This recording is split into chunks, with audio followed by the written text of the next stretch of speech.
আসসালামু আলাইকুম প্রিয় দর্শক, অন্য মঞ্চের আলোচনায় আপনাদের সকলকে আমন্ত্রণ জানাচ্ছি।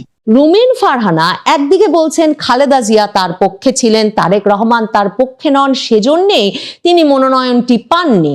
কিন্তু সত্যি কি এমনটা ঘটেছে, নাকি রুমিন ফারহানার সঙ্গে ঘনিষ্ঠ মানে বিএনপিতে অন্য যারা বিভিন্নভাবে প্রভাব বিস্তার করেন তাদের কারো কারো সঙ্গে তারেক রহমানের এখন যে দূরত্ব, তার ফলাফল এই ঘটনা? টকশোর মাধ্যমে বিএনপির রাজনীতি হিসেবে বাংলাদেশে বিপুল জনপ্রিয়তা এবং পরিচিতি পাওয়া রাজনীতিবিদ রুমিন ফারহানাকে বিএনপি শেষ পর্যন্ত নির্বাচনে মনোনয়ন দেয়নি। সেই নির্বাচনে তিনি স্বতন্ত্র প্রার্থী হিসেবেই তার যে আসন ব্রাহ্মণবাড়িয়া 2 আসন সেখান থেকে নির্বাচন করবেন। বিএনপি তাকে সহ 9 জনকে খালেদা জিয়ার মৃত্যুর দিনে দল থেকে বহিষ্কার করেছে দলের সিদ্ধান্তের বিপরীতে গিয়ে দলের শৃঙ্খলা ভঙ্গের অভিযোগে। রুমিন ফারহানা বলছেন, এই যে খালেদা জিয়ার মৃত্যুর দিনে তাকে বহিষ্কার করা হলো, এটা গভীরভাবে সংকেতপূর্ণ একটি ঘটনা। রুমিন ফারহানা ব্রাহ্মণবাড়িয়া 2 আসনটি, যেটির সীমানা নির্ধারণ নিয়েও এ দফাতেও নির্বাচন কমিশনে যখন প্রথম সীমানা নির্ধারণের শুনানি অনুষ্ঠিত হলো, সেদিনও তিনি গিয়ে বিএনপির অন্যান্য মনোনয়ন প্রত্যাশীদের দলের তরফে একরকমের প্রতিরোধের সম্মুখীন হয়েছিলেন। এবং রুমিন ফারহানা তখন সাংবাদিকদের সামনে এসে বলেছিলেন যে 15 বছরে যা ঘটে নাই, যাদের জন্য তিনি এতদিন ধরে লড়াই সংগ্রাম চালিয়ে গেছেন, যে দলের জন্য তিনি সোচ্চার ছিলেন, সেই বিএনপির কর্মীরা আজকে তাকে ধাক্কা দিয়েছে। সে সময়ও রুমিন ফারহানা শিরোনাম হয়েছিলেন।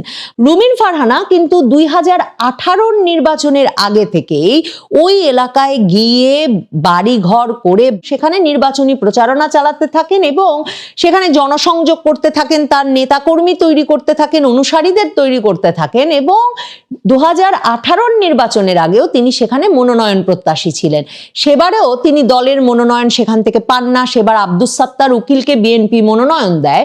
কিন্তু পরে বিএনপি 2018 সালের নির্বাচনে যে একটি নারী সংসদ সদস্য পদ পেয়েছিল, তাদের 5 জন বিজয়ী সংসদ সদস্য বিপরীতে, সেই সংরক্ষিত নারী আসনে তখন কিন্তু বিএনপির তরফে রুমিন ফারহানাকে মনোনয়ন দেওয়া হয়েছিল এবং রুমিন ফারহানা সেই সুবাদে সংরক্ষিত নারী আসনের সদস্য হিসেবে সংসদে গিয়েছিলেন। নারী সংরক্ষিত আসনে তখন যে রুমিন ফারহানার মনোনয়ন, সেটাও কিন্তু লন্ডন থেকেই নির্ধারিত হয়েছিল, ঠিক যেমন ভাবে 2018 সালের প্রত্যেকটি আসনের মনোনয়ন, মানে সেবার তো বিএনপি ডক্টর কামাল হোসেনের নেতৃত্বে জোট গঠন করে জামায়াতে ইসলামী, বিএনপি, ডক্টর কামাল হোসেনের গণফোরাম সকলে একত্রে নির্বাচনে গেল।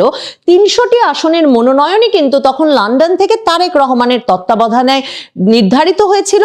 এবং এরপর রুমিন ফারহানা মানে নারী সংরক্ষিত আসনেও যে বিএনপি কাউকে মনোনীত করবে, সেই সিদ্ধান্তটাও তখন তারেক রহমানের তরফে নেওয়া হয়েছিল। এবার তাহলে কি ঘটলো? রুমিন ফারহানা এখন সরাসরি এক রকমের তারেক রহমানকে, বিএনপির নতুন নেতৃত্বকে, তাকে যথাযথ মূল্যায়ন না করবার জন্য এবং তাকে নির্বাচনে মনোনয়ন না দেওয়ার জন্য দায়ী করছেন। তিনি কোনো রাগঢাক রাখেন নাই। যখন 4 নভেম্বর বিএনপি প্রথম অধিকাংশ আসনের মনোনয়ন দিয়ে দিল এবং তারপর থেকেই টকশোতে গিয়ে সংবাদ মাধ্যমের প্রশ্নের জবাবে রুমিন ফারহানা বলে আসছিলেন, দল মনোনয়ন দিক বা না দিক, তিনি ব্রাহ্মণবাড়িয়া 2 এই আসন থেকে নির্বাচন এবার করবেনই।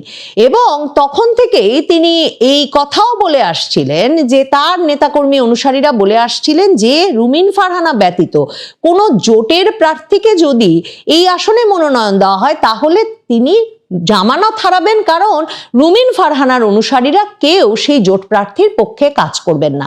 কিন্তু শেষ পর্যন্ত বিএনপি সেখানে জোট শরিক জমিয়তে উলামায়ে ইসলাম বাংলাদেশের সহসভাপতি মাওলানা জুনায়েদ আল হাবিবকে মনোনয়ন দিয়েছে। তিনি সেখানে খেজুর গাছের পক্ষে নির্বাচন করবেন।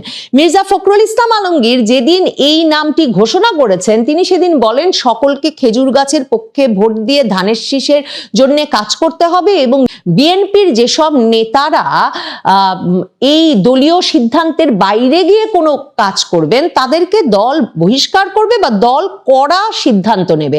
রুমিন ফারহানা তখনও বলে রেখেছিলেন দল যদি বহিষ্কার করে বা শৃঙ্খলা ভঙ্গের অপরাধে কোনো ব্যবস্থাও নেয় তাও তার কিছু করার নাই, তিনি নির্বাচন করবেনই।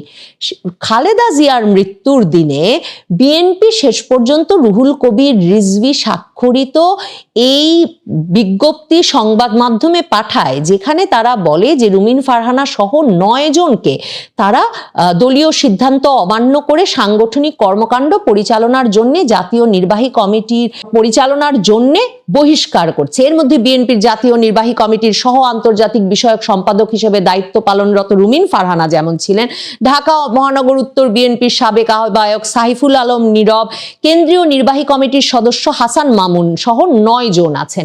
হাসান মামুন হচ্ছেন নুরুল হক নুরুর আসনে, যিনি পটুয়াখালীতে ক্রমাগতভাবে 5ই আগস্টের পর থেকে কিন্তু প্রতিরোধ তৈরি করে গেছেন নুরুল হক নুরুর বিষয়ে, কারণ তারেক রহমান গত 2024-এর অক্টোবরেই জানিয়ে দিয়েছিলেন যে দল যাতে নুরুল হক নুরুর পক্ষে কাজ করে। কিন্তু হাসান মামুন এক দফা কিন্তু সারা রাত নুরুল হক নুরুকে এক জনসভায় তার সমর্থকেরা আটকে রেখেছিলেন।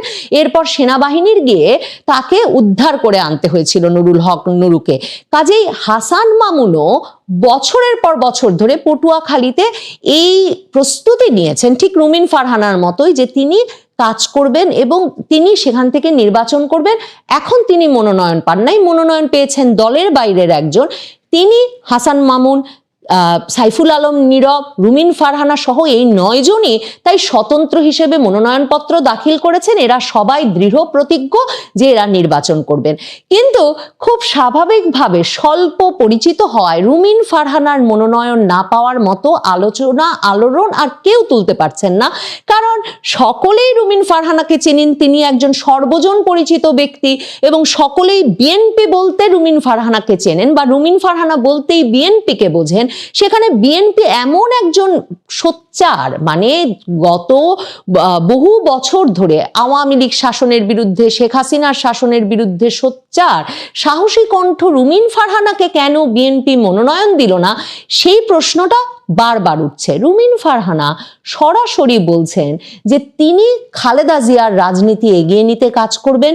তিনি সরাসরি বলছেন নতুন নেতৃত্ব তাকে যথাযথ মূল্যায়ন না করলেও তার কিছু করার নাই, তার রাজনীতি তাকে করতে হবে। আর রুমিন ফারহানা সবচেয়ে বিস্ফোরক যে মন্তব্যটা করছেন, তিনি বলছেন হাসপাতালে যাওয়ার 2 দিন আগেও নাকি খালেদা জিয়া বিএনপির ঊর্ধ্বতন শীর্ষতম নেতৃবৃন্দকে জিজ্ঞেস করেছিলেন যে কেন রুমিন ফারহানা মনোনয়ন পেলেন না। তার মানে রুমিন ফারহানা কি বলতে চাইছেন যে তিনি খালেদা জিয়া পক্ষের লোক, বিএনপিতে তিনি মনোনয়ন না পাওয়ায় খালেদা জিয়া রুষ্ট ছিলেন, কিন্তু মনোনয়নের পুরো বিষয় যিনি নিয়ন্ত্রণ করছেন মানে তারেক রহমান, তিনি তাকে মনোনয়ন দিতে চাইছেন না এবং তিনি তার প্রতি রুষ্ট, তাকে দল থেকে বাদ দিতে চাইছেন এবং সে কারণেই রুমিন ফারহানা বলছেন যে খালেদা জিয়ার মৃত্যুর দিন তার বহিষ্কারের খবরটা আসা ভীষণভাবে সংকেতপূর্ণ। রুমিন ফারহানা তার মানে তারেক রহমানের বিপক্ষে সরাসরি দাঁড়াচ্ছেন। রুমিন ফারহানা তার মানে সরাসরি সংবাদ মাধ্যমের সামনে ইঙ্গিত করতে চাইছেন যে বিএনপির ভেতরে খালেদা জিয়া পক্ষ আর তারেক রহমান পক্ষ আছে, নাকি রুমিন ফারহানা এই আলোচনাটা সংবাদ মাধ্যমের সামনে ফাঁস করে এই আলোচনাটা দানা বেঁধে উঠতে সহায়তা করতে চাইছেন যে বিএনপিতে খালেদা জিয়া পক্ষ বঞ্চিত হচ্ছে তারেক রহমান নেতৃত্বে আসার ফলে। রুমিন ফারহানা কি বলছে একটু শুনে আসি। দলের যখন দুঃসময় ছিল তখন দেশনেত্রী বেগম খালেদা জিয়া নেতৃত্বে ছিলেন। তিনি আমাকে যেই দায়িত্ব দিয়েছেন সেটা অনেক সময়ই দেখা গেছে আমার বয়স এবং আমার রাজনৈতিক অভিজ্ঞতার চেয়ে অনেক বড়। সেই দায়িত্ব আমি অক্ষরে অক্ষরে পালন করার সর্বোচ্চ চেষ্টা করেছি, যেটার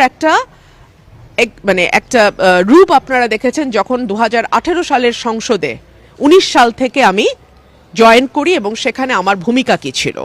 দল যখন 22 সালের ডিসেম্বরে আমাকে পদত্যাগ করতে বলে আমি এক মুহূর্ত চিন্তা করি নাই। যখন বলেছে, যেদিন বলেছে তখনই আমি সেই মুহূর্তে পদত্যাগ করেছি। এরপরে দল যদি মনে করে নতুন নেতৃত্ব, তাকে আমি স্বাগত জানাই, যে আমার service is no longer required, that's okay, fine. Rumin Farhana সংবাদ মাধ্যমকে বলেছেন যে আপসহীন নেত্রীর চলে যাওয়ার দিনেই তার বহিষ্কারকে তিনি মোটেও কাকতালীয় বলে মনে করেন না। রাজনীতিতে আপোষ না করে একা দাঁড়িয়ে যাওয়ার শিক্ষা তিনি খালেদা জিয়ার কাছ থেকে পেরেছেন। খালেদা জিয়াকে আপসহীন নেত্রী উল্লেখ করে রুমিন ফারহানা বলেছেন যে আমি আমার রাজনৈতিক অভিভাবককে হারিয়েছি, যার আদর্শে রাজনীতি করেছি, উজ্জীবিত হয়েছি এবং যার আদর্শ অক্ষরে অক্ষরে পালন করে আমি রাজনীতি করেছি, তিনি আজ চলে গেলেন।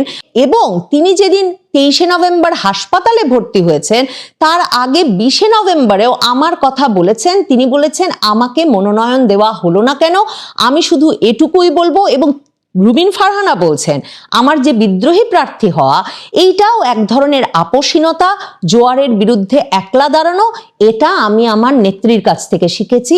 আপোষ না করে একা দাঁড়িয়ে যাওয়া আমি উনার কাছ থেকে শিখেছি। একদিকে 2024-এর 5ই আগস্টের পর থেকে প্রায় 7 থেকে 8 হাজার কর্মীকে নানা রকম শৃঙ্খলা ভঙ্গের দায়ে বিএনপি বহিষ্কার করেছে। নির্বাচনে এরকম রুমিন ফারহানা সহ বিএনপির একনিষ্ঠ অনেক কর্মীরা আছেন যারা বিভিন্ন আসনে মনোনয়ন না পেয়ে এখন স্বতন্ত্র হিসেবে মনোনয়নপত্র দাখিল করেছেন। রুমিন ফারহানার মনোনয়নপত্র বৈধ হয়েছে, মানে তারা নির্বাচনেও অংশ নেবেন। তারেক রহমান কিভাবে দলের ভেতরের এই বিরোধ, এই বিদ্রোহ সামাল দেবেন সেটা যেমন তার জন্যে এখন একটা নতুন চ্যালেঞ্জ হয়ে দেখা দেবে, তেমনি রুমিন ফারহানার মতো জনপ্রিয়, মানে সংবাদ মাধ্যম যার কাছে বারবার যায়, সেখানে তিনি যে প্রকাশ্যে তাকে খালেদা জিয়া পন্থী নেতা হিসেবে অভিহিত করে তারেক জিয়ার নতুন নেতৃত্ব তাকে গ্রহণ করতে পারছে না বা দলে জায়গা দিচ্ছে না, এমন অভিযোগ তুলছেন বিভিন্নভাবে বিভিন্ন ফোরামে, সেটাও সম্ভবত তারেক রহমানের জন্য একটা নতুন চ্যালেঞ্জ হয়ে দেখা দিতে পারে।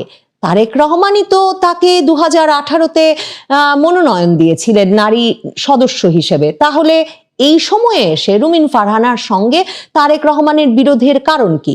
বিএনপির ভেতরে যে ধরনের কথা শোনা যায় তার মধ্যে এমন কথাও প্রচলিত আছে যে তারেক রহমানের অত্যন্ত ঘনিষ্ঠ বন্ধু হিসেবে 2001 থেকে 2006 সরকারের আমলে, মানে বিএনপি জামাত জোট সরকারের হাওয়া ভবন আমলে তারেক রহমানের অত্যন্ত ঘনিষ্ঠ বন্ধু বলে পরিচিত একজনের সঙ্গে রুমিন ফারহানার যে ঘনিষ্ঠতা এবং সেই ব্যক্তির সঙ্গে এখন তারেক রহমানের দূরত্ব রাখবার যে ইচ্ছা বা দূরত্ব রাখবার যে বাধ্যবাধকতা, সেটাও রুমিন ফারহানাকে হয়তো মনোনয়ন বঞ্চিত করে থাকতে পারে।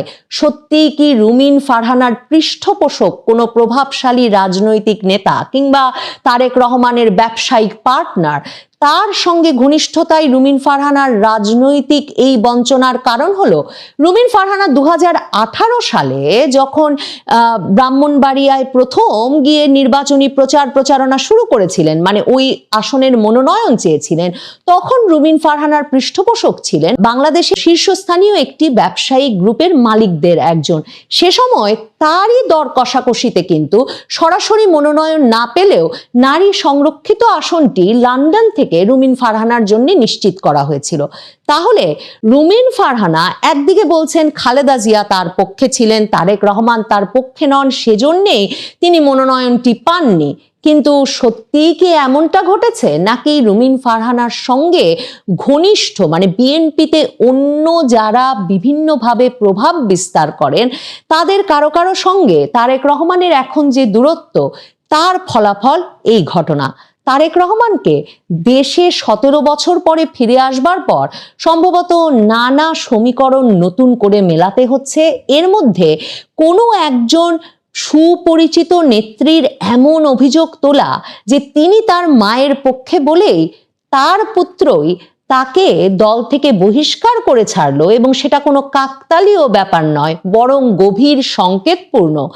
এ ধরনের অভিযোগ বা এ ধরনের গুঞ্জন দলের ভেতরেই সম্ভবত সামাল দেওয়া বা ধামাচাপা দেওয়া তারেক রহমানের মতো এত বিশাল দলের নতুন নেতার জন্যে হয়তো এই সময়টায়, নির্বাচনের সময়টায় অস্বস্তিকর হয়ে উঠতে পারে। রুমিন ফারহানা নির্বাচনে জিতে আসতে পারেন কিনা ধানের শীষ ছাড়াও তিনি হাঁস প্রতীক চাইছেন, নাকি ব্রাহ্মণবাড়িয়া আসনে খেজুর গাছে ভোট দিয়ে বিএনপির নেতা কর্মী অনুসারী সমর্থকেরা শেষ পর্যন্ত ধানের শীষকে শক্তিশালী করে, সেটা দেখবার জন্য অপেক্ষা করতে হবে। বিএনপি জামায়াতকে মুক্তিযুদ্ধ বিষয়ে কোনো অনাকাঙ্ক্ষিত প্রশ্ন করবে না। জামায়াত বিএনপিকে দুর্নীতি নিয়ে কোনো বিরক্তিকর প্রশ্ন করবে না। ব্যাস, এই প্রতিশ্রুতিতেই বিএনপি জামায়াত আবার এক মায়ের পেটের দুই ভাই হয়ে গেল। আবার দেশ সুখে শান্তিতে বিএনপি জামায়াতের শাসন চলিতে লাগিল। এটাই হতে যাচ্ছে 12ই ফেব্রুয়ারি। যদি নির্বাচন হয় তাহলে তার পর দিন থেকে ঠিক এভাবেই দেশটি চলতে যাচ্ছে। জামায়াতের আমির ডাক্তার শফিকুর রহমান তারেক রহমানের সঙ্গে দেখা করে বেরিয়ে এসে কোনো রাগঢাক না রেখেই বলছেন যে বিএনপি সরকার হবে আর জামায়াত হবে বিরোধী দল, বিএনপি জামায়াত একসঙ্গে কাজ করবে। তিনি সরাসরি এভাবে বলেননি কথাটা, কিন্তু আপনার আমার তো বুঝতে অসুবিধা হওয়ার কথা নয় যে 2024 সালের 5 আগস্টের পর থেকে যেমন ডক্টর মোহাম্মদ ইউনূসকে সামনে রেখে জামায়াত বিএনপি ভাগযোগ করে সরকার চালিয়েছে, 2026 সালের 12ই ফেব্রুয়ারির পরও সেই একই ব্যাপার ঘটতে যাচ্ছে। তাহলে ভাইয়েরা আমার, এত টাকা পয়সা খরচ করে একটি নির্বাচনের কি দরকার বলুন তো? আমরা আর মামুরা মিলে যদি দেশ চালানোর প্ল্যান আগে থেকেই হয়ে যায়, তাহলে নির্বাচনের মতো এসব লোক দেখানো ব্যাপারটা কি না করলেই নয়?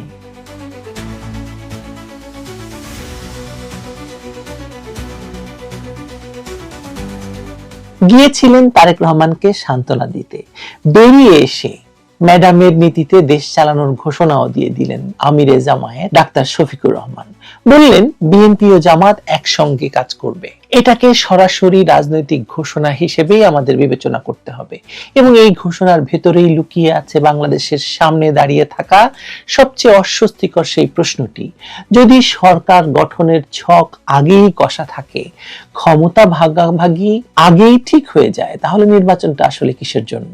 বাংলাদেশ জাতীয়তাবাদী দল এবং জামায়াত ইসলামী বাংলাদেশের সম্পর্ক নিয়ে বহু বছর ধরে নানা বিশ্লেষণ হয়েছে। সবাই সবসময় একমত হয়েছেন যে জামায়াত বিএনপি এক মায়ের পেটের দুই ভাই, এদেরকে বিচ্ছিন্ন করাটা সহজ কথা নয়। 2024 সালের আগস্টে ক্ষমতা দখলের পর কে বেশি ভাগ নেবে তা নিয়ে একটু দ্বন্দ্ব তৈরি হয়েছিল, এবং সেই দ্বন্দ্বে কখনো জামায়াতকে যুদ্ধাপরাধী দল বলেছে বিএনপি, আর জামায়াত সবসময় বলেছে যে দুর্নীতি করেছে, হেন করেছে, তারেক রহমানের কি কি ভেঙে টেঙে দিতে চেয়েছে। এখন সবকিছু মিটমাট হয়ে গেছে, আবার ভাইয়ে ভাইয়ে মিল হয়ে অতঃপর তাহারা সুখে শান্তিতে বসবাস করিতে লাগিল। এই পর্যায়ে চলে গেছে খেলাটা। এবার প্রকাশ্য ভাষায় বলা হচ্ছে নির্বাচনের পর নয়, সরকার গঠনের আগেই দুই দল বসে সিদ্ধান্ত নেবে, অর্থাৎ ভোটের রায় নয়, আলোচনার টেবিলেই ঠিক হবে ভবিষ্যতে রাষ্ট্র পরিচালনার রূপরেখা কি হবে। এটাকে যদি গণতন্ত্র বলা হয়, তাহলে গণতন্ত্র শব্দটার মানে নতুন করে লেখা দরকার। জামায়াতের আমির ডাক্তার শফিকুর রহমান যেভাবে এই সমঝোতার কথা বলেছেন, সেখানে কোনো দ্বিধা নেই। তিনি বলেছেন অতীতের মতো ভবিষ্যতেও বিএনপির সঙ্গে একসঙ্গে কাজ করবেন। দেশের স্থিতিশীলতার জন্য 5 বছরের পরিকল্পনার কথাও তিনি তুলেছেন। এমনকি নির্বাচন শেষ হওয়ার আগেই বসে জাতির জন্য সিদ্ধান্ত নেওয়ার প্রত্যাশার কথাও বলেছেন তিনি। এগুলো সাধারণ সৌজন্যমূলক বক্তব্য নয়, এগুলো ক্ষমতার দাবির ভাষা। আর বিএনপির পক্ষ থেকেও এই আকাঙ্ক্ষার বিরোধিতা করা হয়নি, বরং সম্মতির সুরই শোনা গেছে। এই জায়গাতেই নির্বাচন প্রক্রিয়াটাই আসলে অর্থহীন হয়ে পড়ে না? যদি ধরে নেওয়াই হয় যে বিএনপি সরকার গঠন করবে আর জামায়াত বিরোধী দলে বসবে, তাহলে ভোটাররা আসলে কি সিদ্ধান্ত দিচ্ছে? সরকার কে চালাবে, বিরোধী দল কে হবে? এই মৌলিক দুটো প্রশ্নই যদি আগে ঠিক হয়ে যায়, তাহলে ব্যালট বাক্স কেবল আনুষ্ঠানিকতার যন্ত্র ছাড়া তো আর কিছু নয়, তাই না? এটাকে নির্বাচন বলবেন নাকি সিলেকশন বলবেন? সিলেকশন কিচ্ছু আসে যায় না, ক্ষমতা বড় কথা। সবচেয়ে বড় কথা হলো এই সমঝোতা কোনো ভবিষ্যৎ পরিকল্পনা নয়, বরং চলমান বাস্তবতারই স্বীকৃতি। কথিত অন্তর্বর্তী বা টেকনোক্র্যাট ব্যবস্থার আড়ালে এই মুহূর্তে যে দেশ চলছে, সেখানে সিদ্ধান্ত কে নিচ্ছে? কাগজে কলমে কয়েকজন উপদেষ্টা থাকলেও বাস্তবে নির্দেশ আসছে রাজনৈতিক কেন্দ্র থেকে, কোথাও জামায়াতের, কোথাও বিএনপির। ডক্টর মোহাম্মদ ইউনূসকে সামনে রেখে যে কাঠামো দাঁড় করানো হয়েছে সেটি মূলত একটি পর্দা, আড়ালে চলছে দলীয় সমন্বয়ে রাষ্ট্র পরিচালনা। অর্থাৎ সরকার এখনো আনুষ্ঠানিকভাবে গঠিত না হলেও ক্ষমতার ব্যবহার এই দুটো পার্টি করছে। মাঝখানে চ্যাংড়া কতগুলো এনসিপি লাফালাফি করেছিল, তাদের লাফালাফি প্রায় বন্ধ হয়ে গেছে। কিছু টাকা কামিয়ে নিয়ে গিয়ে মানে আসিফ মাহমুদ, সজীব ভুইয়া আর মাহফুজ আলম পর্দার আড়ালে চলে গেছে। এই বাস্তবতায় যুদ্ধাপরাধ এবং আদর্শের প্রশ্ন নতুন করে সামনে আসছে। জামায়াতের সঙ্গে বিএনপির এই ঘনিষ্ঠতা কোনো দুর্ঘটনা নয়। যুদ্ধাপরাধীদের সঙ্গে সখ্য বিএনপি রাজনীতির পুরনো অধ্যায়। ম্যাডাম 2014 সালে নির্বাচনে যাননি যে কারণে। খালেদা জিয়ার মৃত্যুকে ঘিরে যে আবেগ, শোক আর ধর্মীয় ভাষা ব্যবহার করে যে রাজনৈতিক আবহ তৈরি করা হয়েছে সেটাও এই বৃহত্তর সমঝোতার অংশ। শোককে সম্মানে, সম্মানকে ঐক্যে, আর ঐক্যকে ক্ষমতার নৈতিক বৈধতার রূপ দেওয়ার চেষ্টাটা কিন্তু স্পষ্ট। তারেক রহমান এই প্রক্রিয়ার কেন্দ্রবিন্দুতে আছেন। তার রাজনীতি কখনোই আদর্শ নির্ভর ছিল না, বরাবরই তা ক্ষমতা কেন্দ্রিক। একা একা ক্ষমতায় ফেরা সম্ভব নয়। এই উপলব্ধি থেকেই জামায়াতের সঙ্গে সম্পর্ক শুধু বজায় রাখা নয়, বরং আরো প্রকাশ্য করা হয়েছে। 6 সপ্তাহ পরের ক্ষমতা ভাগাভাগির আশা নিয়ে জামায়াতের আমিরের তারেক রহমানের ডেরায় যাওয়া কোনো সৌজন্য সাক্ষাৎ নয়, এটা রাজনৈতিক হিসাব নিকাশের দৃশ্যমান বাস্তবতা। এখানে সেনাবাহিনীর ভূমিকা আলাদা করা যাবে না। বাংলাদেশের ইতিহাসে সেনা সমর্থিত রাজনৈতিক বন্দোবস্ত মানেই নিয়ন্ত্রিত গণতন্ত্র। সরাসরি ক্ষমতা নয়, বরং পেছনের শক্তিগুলোকে বা পছন্দের শক্তিগুলোকে সামনে রেখে শাসন করা। বিএনপি এখানে নির্বাচনী বৈধতার মুখ, জামায়াত আদর্শিক এবং সাংগঠনিক শক্তি, সামরিক শক্তি বাহিনী এই নিয়ন্ত্রকের ভূমিকায়। এই ত্রিমুখী সমীকরণেই ইউনিটি সরকার ধারণার জন্ম হয়েছে বাংলাদেশে। কিন্তু এই ইউনিটি জনগণের নয়, এটি ক্ষমতার ইউনিটি, ট্রিনিটিও বলতে পারেন। সবচেয়ে বিপজ্জনক কি জানেন? সবচেয়ে বিপজ্জনক দিক হলো গণভোটের ধারণা। মানে গড়াপেটা একটা নির্বাচন নিয়ে আন্তর্জাতিক চাপ সামলাতে এবার নির্বাচন এবং গণভোট একসঙ্গে করার কথা বলা হচ্ছে। উদ্দেশ্যটা খুব পরিষ্কার, সংখ্যা রাজনীতির বদলে আবেগ এবং ন্যারেটিভের রাজনীতি। রাজাকার, এনজিও, মিলিটারি এই জোট চায় এমন এক জনমত তৈরি করতে যেখানে নির্বাচন প্রশ্নবিদ্ধ হলেও জনগণের আকাঙ্ক্ষার দোহাই দিয়ে ক্ষমতা দখল বৈধ করা যায়। এতে ভোটার নাগরিক নয়, নাগরিক এখানে দর্শকের ভূমিকায়। আওয়ামী লীগ আমলে অনুষ্ঠিত নির্বাচন নিয়ে জামায়াত, বিএনপি, ইউনূসের বিরাট সব অভিযোগ। আর শুরু থেকে ইউনূস একটি ইতিহাস সৃষ্টিকারী নির্বাচন উপহার দেওয়ার ঘোষণা দিয়ে আসছেন। এখন বোঝাই যাচ্ছে কত বড় ইতিহাস তিনি তৈরি করতে যাচ্ছেন। কত আসন বিএনপি আর কত আসনে জামায়াত, এসব যদি ঠিক করাই থাকে তাহলে নির্বাচনটা অহেতুক হয়ে যাচ্ছে। কিন্তু শেখ হাসিনার আমলের চেয়েও ভয়ঙ্কর নির্বাচন হতে যাচ্ছে, সে ব্যাপারে কোনো সন্দেহ রাখার কোনো কারণ নেই। আমি রাখছি না, আপনারা রাখলে রাখতে পারেন। যদি বিএনপি জামায়াত সমঝোতার সরকারই চালু থাকে, যদি নির্বাচন আগেই ফল নির্ধারিত থাকে, যদি সরকার গঠনের সিদ্ধান্ত ভোটের আগে হয়ে যায়, তাহলে নির্বাচনের দরকারটা কি? উত্তরটা কঠিন, কিন্তু সৎ উত্তর তো পাবো না কারো কাছ থেকে। নির্বাচন এখানে আর ক্ষমতা নির্ধারণের মাধ্যমে হচ্ছে না, মানে মাধ্যম না, এটা একটি আনুষ্ঠানিক সিল। আপনি সিল দিবেন। বাংলাদেশে ক্ষমতার ভাগাভাগি সবসময় নির্বাচনের আগেই হয়ে যায়। নির্বাচনটা বাংলাদেশে এখনো একটা শো অফের বিষয়। কিছু হুন্ডা গুন্ডা লাশ পড়ার দিন নির্বাচনের দিন, বাক্স ছিনতাইয়ের দিন। কিন্তু ফলাফল যা আমলা, মিলিটারি আর যখন যে পক্ষ শক্তিশালী সেই রাজনৈতিক পক্ষটি মিলে ঠিক করে। এবার যেমন ঠিক করেছে যে বিএনপি, জামায়াত, ইউনূস, মিলিটারি মিলে তারা একটি নতুন সরকার গঠন করবে, বিএনপি এবং জামায়াতের। এক্ষেত্রে বিএনপি, জামায়াত সবসময় নিজেদের এমন জায়গায় রাখে যে নির্বাচনে বিজয়ের গ্যারান্টি না জুটলে তারা নির্বাচনে অংশ নেয় না। 2008 সালে যে অনুষ্ঠিত নির্বাচন, সেই নির্বাচনে বিএনপি জামায়াতকে অংশ নেওয়ানোর জন্য যেসব আপোষ বিএনপি নেত্রী বেগম খালেদা জিয়া করেছিলেন, সেসব যদি জানেন আপনারা, তাকে আপোষহীন নেত্রী বলতে যারা মুখে ফেনা তুলে ফেলেন তাদের লজ্জা পাওয়ার কথা। এবার আওয়ামী লীগকে নির্বাচনের বাইরে রেখে বিএনপি জামায়াতের হাতে ক্ষমতা তুলে দেওয়ার জন্য ইউনূস শিখণ্ডী হিসেবে দাঁড়িয়েছেন। রাষ্ট্র এখন প্রস্তুত একেবারে আর তারেককে প্রধানমন্ত্রী আর শফিকুলকে বিরোধী দলীয় নেতা হিসেবে দায়িত্ব বুঝিয়ে দেওয়ার জন্য। এখানে নির্বাচনী নাটকটা না করলেও চলে, কারণ এখানে সমঝোতাকে গণতন্ত্র, ক্ষমতা ভাগাভাগিকে ঐক্য আর নির্বাচনহীন সিদ্ধান্তকে জনগণের রায় হিসেবে উপস্থাপন করার সমস্ত আয়োজন সম্পন্ন হয়ে গেছে। এটাই নতুন বন্দোবস্ত। ওয়েলকাম বিএনপি জামায়াতের নতুন শাসন আমলে। মানে ফেব্রুয়ারির 12 তারিখ কিন্তু আর বেশি দূরে নাই। ওয়েলকাম আবারও। ভালো থাকবেন সবাই।